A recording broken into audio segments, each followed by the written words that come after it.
Hello everyone, welcome back to my channel, and in this video we will be making two APIs, that is verify token and refresh token.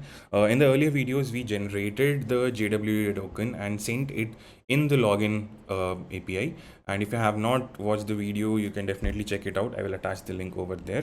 And in this video we will be making the verify token, the entire process of how the token will be verified and how the expired token will work. So I'll come back to this flowchart once we have gone through the code again. Okay, so let's begin. So in this user controller, you can see that I have created two new post APIs, that is your verify JWT and your refresh JWT token. And for that, I have created a specific DTO class that is just taking the JWT token as the input, rest nothing. Okay, so in this, after this request has been passed in the verify token, so what happens is the services is called, and I'll show you the services, what exactly is happening in the services. So in the verify JWT token, the first step what it does, it's validate the token, whatever that is being passed in the utils class. So let's go and check the validate token function. So in this function, what exactly is the JWT class is doing right now? It's parsing the signed key that we passed earlier, that this is the key that we are using, and it's checking whether this token, the claims of this token. So what does this token claim? So this token claims that, okay, so this token has all the necessary things to get filtered from this security key, and it returns back whether this claim is true or false. So if this is true, so it will again come and check, and it will send the response as validate token as true.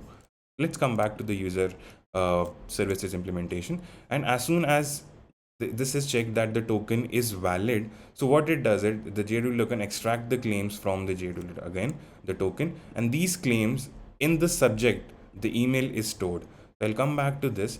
As you remember that here the set subject, the email is stored. So now we are doing nothing else, we are just extracting this particular email from the JWT token, and this email is being now sent and searched within our database at whether this email exists in our database or not, to validate the token, right? So other, like for example, if a person has the key as well and has not signed up, so this person won't be able to verify the token, right? Understood? So this would be there because its email ID does not exist in our database.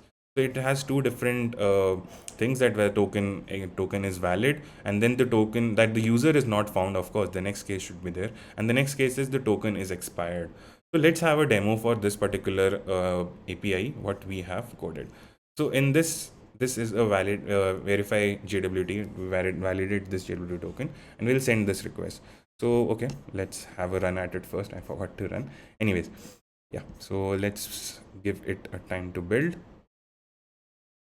And yeah, it's built. So right now I have not passed a valid JWT token here because it has expired, so it is showing me invalid JWT or expired JWT token. So let's do one thing, let's log in again and see, and this is the new generated token that we have, and let's verify it in this API. Copy paste it over here and then send it. Well, as you can see that we have verified the token and seen that this is a token valid. So coming back to this flowchart, we have completed all those things. We have checked the token is verified or not. We have extracted the email ID from the claims as it was set as the subject. We checked that email ID exists in our database, and then we have replied as a success message.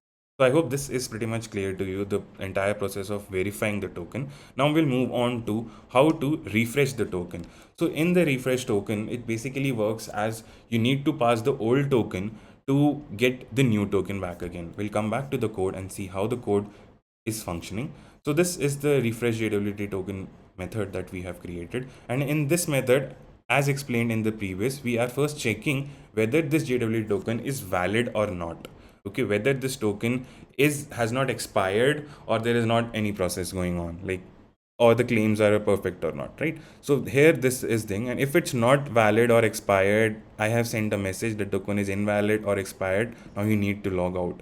Okay, so this is the scenario. And if the token is valid, so it will go ahead and refresh the token. Refreshing the token is pretty much easy. You just need to pass the token, extract the claims from it. Again, the claims is basically all the subject matter, the email that is being taken out from this particular token, and we are generating the token again. So this is the generate token.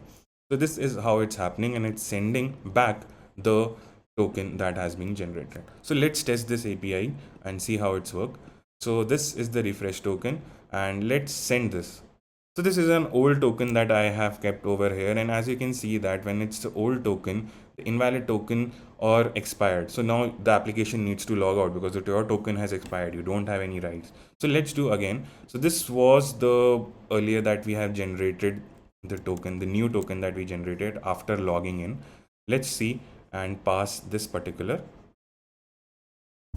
token here. So now you can see that token has been refreshed, and this is the new token that is being generated. Let's see that there is slight difference right towards the end. This is different and this is different. Let's check this refresh token in the validate API that we have created. Okay, let's copy paste it over here and see if our validate API is working fine, and it should return. Let's clear the response from here, and it should return a valid API. See, again, this token is also valid. So now I guess you're pretty much familiar with how your refresh and validate token work. So in the next video, we will be making a new enhancement to the entire this sign up journey and seeing how we can make the process a bit faster. So how it can be done would be multi-threading and introduction to multi-threading, and it would be really beneficial. So right now, just see, if we are signing up any new user, it takes around 700 milliseconds to complete this journey. Let's check it again. Let's do one more.